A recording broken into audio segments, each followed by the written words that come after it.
Chapter 15. After Bernardino and Armando made their way back inside the church, the padre offered a morning meal. Although Bernardino refrained from eating due to beginning his fast, he did question about their families and friends. I must plan to visit La Flor. I know there are baptism, marriages, and religious instructions to be done there. God forgive me for neglecting your valley. We will greet you with open arms, Amelia said. Amelia and Pepe talked freely and inquired about the activities in and around the mission. Armando listened, but offered little to the conversation. Discussing church life and kindred affairs held little appeal for him. Instead, his mind spun with questions of how the padre might be able to help the village. Without his old friend's help, La Flor might be lost. The villagers would be forced to live at the mission or at a hacienda where the owners would demand payment or work in exchange.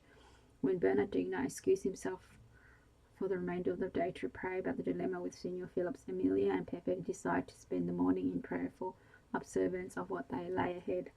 Armando left them and stepped outside with the burden of his destiny weighing upon his shoulders. He walked to the north gate and examined the grape arbor. As he expected, it looked quite cultivated, and the granary was in good repair with plenty of corn available until harvest. Under Benito's frugal leadership, Armando did not expect anything less. Armando paced the perimeter of the mission and stopped in front of the church. A sculpture of Saint Anne holding the infant Mary, Jesus' mother, captured his eye. He recalled when the mission and church served his every need, or rather that he thought the church met his needs. He didn't like being here. The constant reminder of the Dios he'd forsaken seemed to needle at his heart and mind. Had he realized that there was no God when he left the mission, or had he just been rebellious? The unrest in his spirit added to his troubles. Glancing about, he saw that the palm roof of an abandoned hut needed repair. It surprised him, considering Bernardino's meticulous care. With a shrug, he went to work. As the morning wore on, the heat intensified, and he wiped the sweat from his brow with his sleeve. Still, the toil did not relieve his worries, wavering between La Flor and Marianne, neither of them which he could do anything about. Marianne he must forget, and for La Flor he was ready to give his life. During the late afternoon, Amelia and Pepe approached him. You've been busy, Amelia said. Now someone can use the hut. Maybe me, Pepe said. If our valley goes to Senor Phillips, Armando shook his head. I will not let that happen. I know Dee's on our side, but hush, Pepe, Amelia said. We will not lose our valley. Their voices rang with desperation, and Armando despised it all. I should like to leave it at daybreak. We will be ready, Amelia said. No doubt Philippe attempts to turn the others against us. Armando said, we will keep our people's spirits high. Si, amigo, you can depend on us. Amelia lifted his chin. For now, we will continue in prayer for everyone involved. If the people of La Flor were forced from their valley, they wouldn't have to choose between living at the mission and scraping by an existence constantly threatened by Comanche Indians. Armando wished he knew what Padre Bernardino planned to do. In one sense, he respected the Padre's dedication in fasting and prayer, but in truth he felt it useless. The waiting simply prolonged the reality of life, as dictated by the Spanish. They didn't care about the injustice suffered by the poor, only that the empire be extended and protected from the French and the Americans. The Padre would have to use Armando as bargaining power to secure La Flor. That evening, typical of most nights, Armando lay awake until he finally rose and walked outside under the faint light of the half moon. Tomorrow seemed like an eternity away. When the first hints of dawn in pink and purple crested the horizon, Armando entered the church in search of Bernardino. The Padre knew, in front of the statue of Jesus, his head nearly touching the floor. No doubt he had been there most of the night. The robed figure rose and crossed himself. In the pale light, he turned to Armando and called from the back of the church. You did not sleep, he said, and made his way down the aisle. No, Padre. Some things never change. I saw you walk the mission just as you used to do when matters worried you. Armando smiled. Old habits are hard to break. And did Diaz tell you anything? No, Armando understood the Padre wanted him to renew his faith, even above all the pertinent matters before them. Bernardino sighed. I hope and pray you would return to take your vows, but Diaz has not yet answered my prayers. Armando stepped closer. He didn't seek to criticize, but to cover his heart. I no longer believe, he said. You know my misgivings, Padre. Bernardino nodded in the shadow. See, but people do renew their faith in times of turmoil. I see no purpose in trying to please a Dios who does what he wishes to a man. One can never be good enough, work hard enough, or say enough prayers to equal him. So why try? Because he is Dios, we believe in his deity and we obey. The familia a surge of irritation simmered in Amanda's spirit. He beat back Jose's caustic words. I cannot accept your faith, Padre. Por let us talk of more urgent matters, the villages of La Flor. Of course, you and your amigos are anxious to hear if I can help. He paused. I believe Diaz would want me to speak to the governor, and I believe it's wrong for Senor Philip to take land that does not belong to him. I agree for those who have been threatened and fear what he could do. I will make the journey tomorrow. Gracias. But I wonder why you did not come to me sooner, before the situation grew so serious. Armando stared into the Padre's face, outlined in the early morning light. He must be truthful. I fear Senor Philip's feel influence with the Spanish. He's rich and powerful, and Padre, because of our past relationship, I thought you might refuse to assist us. Mihio, it is not I who choose a different path. I've committed my life to the people of Tejas, and I will never stop praying and fighting for them. Benedito spoke his words softly, yet with conviction. Remorse tore at Armando's heart. I apologize for not trusting you with La Flor's well-being. Now I know if would come to you in the beginning, the situation might have been resolved more easily. As the leader, I'm the one to blame for breaking the laws. In the future, I'll encourage my people always to seek your counsel. But what of my crimes? When I visit Governor Egozabel, I'll describe you as a man who loves his people so much that he makes foolish decisions. I'll tell him of your desire to return all the possessions belonging to Senor Phillips, and your confessions of doing nothing when others in desperation kidnapped Senor Philip's daughter. He folded his hands at his waist. I plan to testify of the years you spent with me in the mission and your devotion to the matters of Dios. My prayer is the government will have mercy on your plight and release you to me in full pardon. Armando wet his lips. And what does that mean for you? Simply said, if you break any more laws, I will be held responsible. Never had he expected Padre Benedito Valio's generosities. Why, Padre? I don't deserve your risking your excellent reputation. I'm ready to take any punishment Governor Equazabel issues. I smile spread across Benedito's face. These are the things that Diaz Santos has revealed to me. Perhaps he desires you to understand his unmerited mercy. Armando felt a yearning in his spirit, and he began to wonder if he'd been wrong in his evaluation of Diaz. Then, as quickly as the thoughts entered his mind that disappeared, in its place came the doubt and guilt so dominant in his mind. I will never forget all you've done for me and my people, he said. I swear I will not dishonor your name or cause you to regret your decision. I can do no less for those I love, Bernardino said, and placed a hand on Armando's shoulder. Armando knew of only a few times when speech escaped him, but he could not bring himself to express his gratitude to the Padre in the proper words. I'd like to stay until you receive word from your governor, but Emilia and Pepe need to ride back to their families. A smile played on the Padre's lips. I welcome your company. As soon as he spoke, the bells rang out, summoning the people to morning mass. Armando attended the service, knowing his presence pleased Bernardino. This time he didn't mind the religious atmosphere, for elation filled his spirit at the thought of his people's safety. Hope replaced the fear of his people suffering injustice at the hands of the gringo or the Spanish, and Armando drank in the rare peace. Shortly after a morning meal of Cornish mush, Emilia and Pepe left for La Flor. Meanwhile, Bernardino prepared himself to journey the nearly 10 miles to San Antonio's de Bejar by wagon. Armando planned to go with him, disguised as a peasant. This may be foolish, Mejio, the Padre frowned. He stared at Armando, dressed in the typical white shirt, pants, and sandals common to the mission people. Why not wait here until I return to the late afternoon? Armando grinned. Look at me, Padre, I belong with you.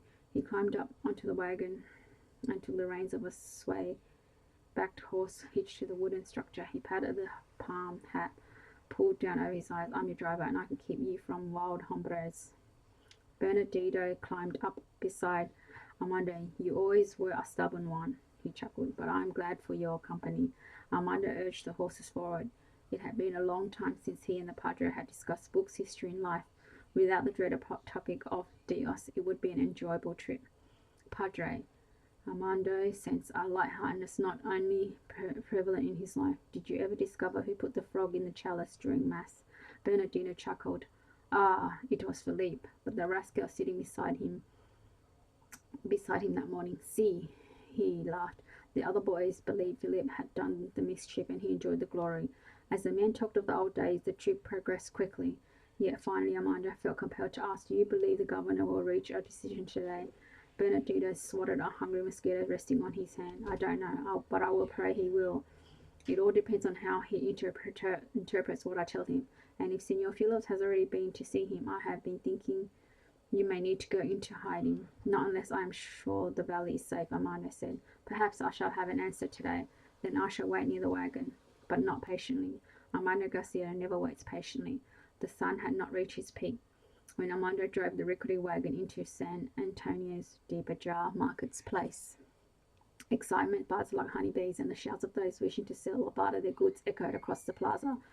Creaking two-wheeled ox-drawn carrots, bringing poultry, colourful sarabs, pottery, and various other goods, ambled through the dirt street while owners drove the cattle to the centre of activity.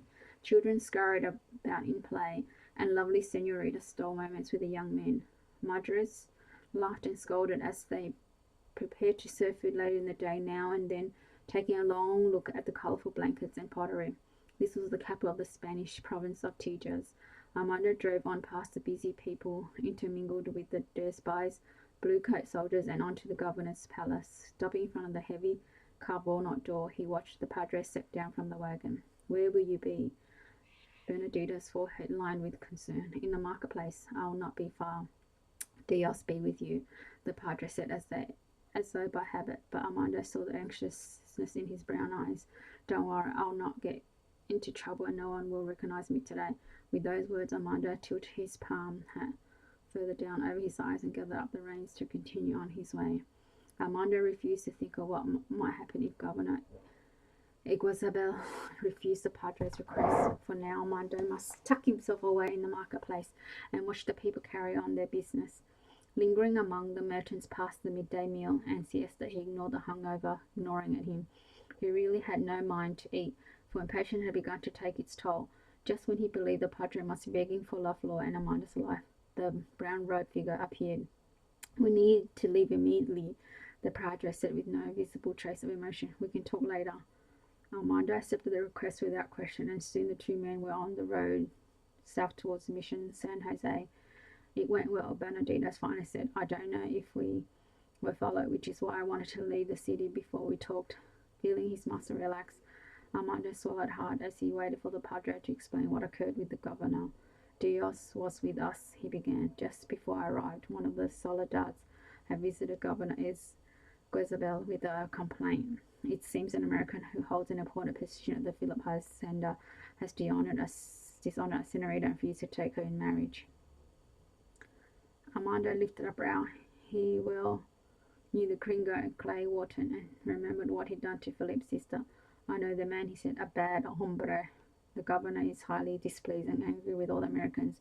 The French have sold Louisiana to the Americans, and the occupation threatened Tijas borders. He turned his attention to Armando and I would wave a sadness seemed to pass over him. Forgive me, Dios, for I am rejoicing over an old man's sin and a senorita's dishonor. Bernardito's gaze met Armando's. Governor Iguazabel will not allow Senor Philip to take La Flor. I'm responsible for your action now, which means I will be journeying to La Flor soon.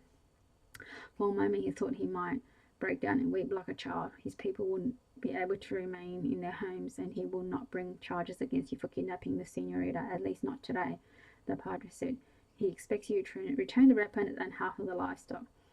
All the hatred Armando held for the Spanish suddenly dissipated, if only for the moment. How can I return the weapons? Senor Philip will have me shot if I am within miles of his hacienda. Bernardino nodded. The governor will dispatch an envoy to La Flor in 3 days. Time to gather the stolen items and return them to Senor Phillips. At that time, he'll learn of the governor's decision about La Flor and his demands regarding Senor Wharton. I want to select 30 additional heads of cattle for them, Amanda said, and horses I know came from his herds. He wanted to owe the gringo nothing. The padre touched Amanda's shoulder. Diaz has saved La Flor in your life. He must have something extraordinary planned for you. His voice faded to barely a whisper. Turn back to him, mi hijo. Turn back to him. Diaz loves you more than you can imagine.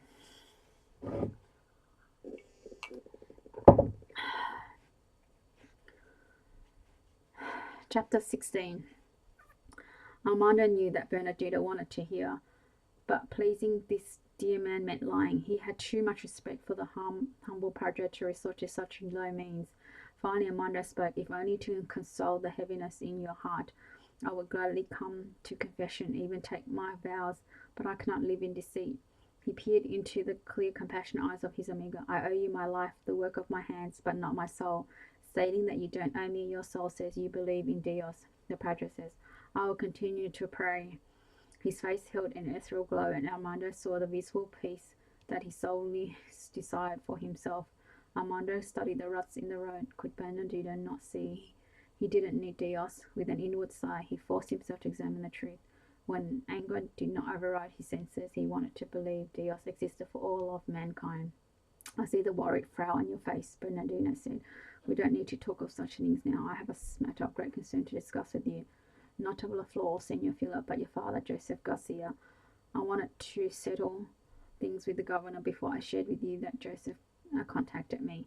Armando immediately focused his attention on what the padre had to say. Each time he believed his father didn't matter to him, something nudged him, and a host of old memories, both good and bad, crowded his thoughts. Masking his turmoil, he said to Bernardino, and what about this man? Do you wish to relay? After you left the mission, I received a letter from him to give to you. Since that time, you have returned to me to place it in your hands, and those few items I visit La Flor, you were absent. What does it mean? What does it say? Armando kept his gaze on the dirt road ahead, attempted not to sound overly anxious or even to care about the letter's contents. I haven't read it, only the portion addressed to me. Bernardino's pulled a leather drawstring bag from inside the folds of his robe. I placed it in here to protect it. He held out the bag to Armando. It's yours. Perhaps it will ease the bitterness of his departure. I feared, he sighed. If the soul of Dad's arrest you, you might never know his words for you. Armando took the pouch, deeply touched that his friend cared so much to keep the letter. He fingered the yellow paper and mentally calculated when he'd be alone to read its contents. Placing inside the shirt, he wondered if the words would feel as soft, as supple as the leather against his skin. Your father was a good man, Bernardino said. He went to his grave loving you and your madre. Armando clenched his jaws to keep from firing the words coursing through his mind. Enough to leave us? He asked. Enough to send me madre to an early grave. Sometimes a man chooses to do things out of love and duty when no one else understands but Dios. Suddenly Armando remembered Marianne. He sent her away with tears in her eyes. I will read the letter with an open heart. No pretense laced his words. Heaven forbid if his sweet senorita ever felt indignant towards him when all he wanted rested in her happiness and safety. Late in the evening, after he'd bid Bernardino goodbye, Armando sat by his campfire and allowed himself to linger upon the memory of Marianne. He'd been a fool not to hold her just once. If he'd expressed his emotion then, he might not feel his ache now. For certain, if ever their paths should cross again, he'd kiss her lips and draw her to him until he heard her heart beat next to his. The news of the governor siding with all the villagers still stunned him. Throughout the ride back, Armando had contemplated La Flor's good fortune. A part of him wanted to ride night and day to his village, and the other desired to savour the reports like droplets of honey. Whether the favourable news was attributed to luck or Dios, Senor Phillips would not have the grazing land of La Flor. Armando added another log to the spitting fire. He stared into the yellow flames, as though the answers to all his problems were buried beneath the embers. The time had come to open his father's letters. He pulled the letters from the leather pouch and studied the Garcia seal on it. With no one around but the singing insects and the coyotes calling in the distance, he sought the reason for Joseph Garcia's abandonment. My dear Hio, Armando, over 2 years have passed since I last saw you and your madre. I long to be in your presence. I despise myself for leaving both of you. Even more to learn of my Lucita's death. Perhaps you hate me too, but no more than I detest myself. I was a coward to leave and sail home to the comforts of Spain, but my family feared my health would deteriorate in the new land. Here in my homeland, under the care of good doctors, perhaps the pain in my chest would subside. How unwise of me. I wallowed in self-pity for things I cannot change and dying slowly day by day. Oh, how I miss you and your madre. I should have spent those lonely 2 years with my Lucita and my son. Armando, my dearest, my earnest desire was to return to you and your madre as a whole man, healthy, strong, and breathing without pain. I wanted to marry your madre and be a true father. I wanted so much for you, to tell you of many things and watch you grow into a man. Instead, I listened to my family's urgings to leave you and your madre behind and seek good health. Dios, have mercy on my weak soul. This letter has not said that I intended. It cannot bring you peace or joy, or even feel the emptiness from losing your parents. But above all things, please know this: I loved your madre and I love you. Learn from my mistakes, Mihio. Do not be easily swayed from your convictions. Search for truth and love. Uphold the integrity of the Garcia name. May Deus give you courage to forgive me. Joseph Garcia de la Mendez Lopez.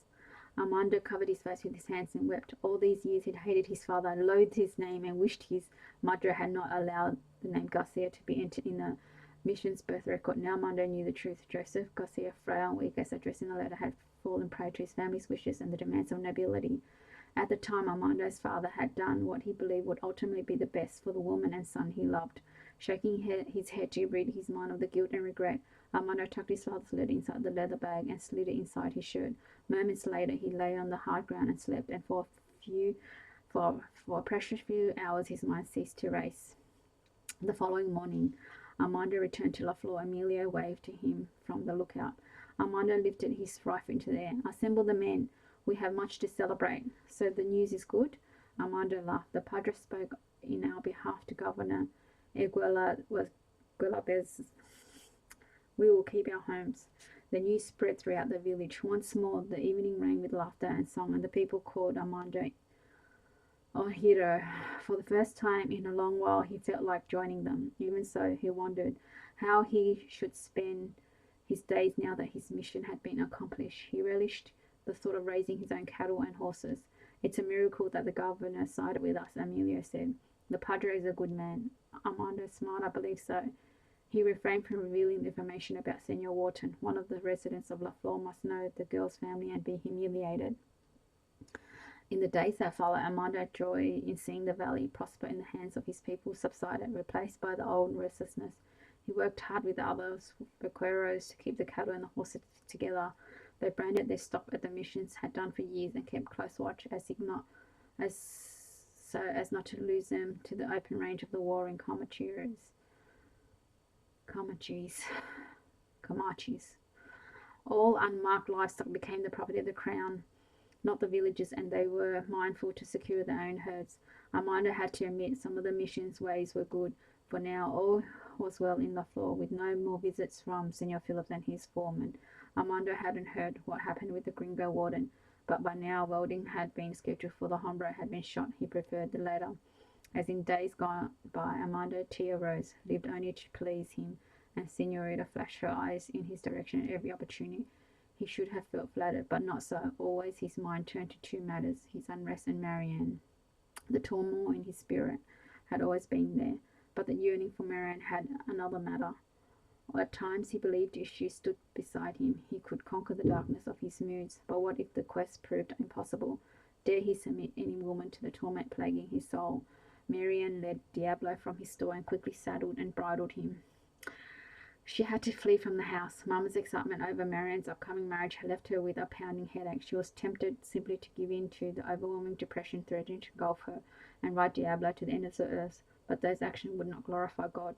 Gown fitting, Spanish lessons, Catholic instruction all prepared her for marriage to Don Lorenzo. Even Mama, with all the going on, found out to drill her in Spanish culture. She didn't want to think of such things a moment longer. Glancing about to make certain no one lurked in the barn, she breathed a sigh of relief. In her present temperament, she sensed an urgency to be with God and allow Him to be her solace. I see you're going riding, Clay Wharton's voice jarred her senses and filled her with dread. Since this is my last day as a single man, I think you should allow me to accompany you. He spoke in a dangerous low tone, and a stab of fear caused her to tremble.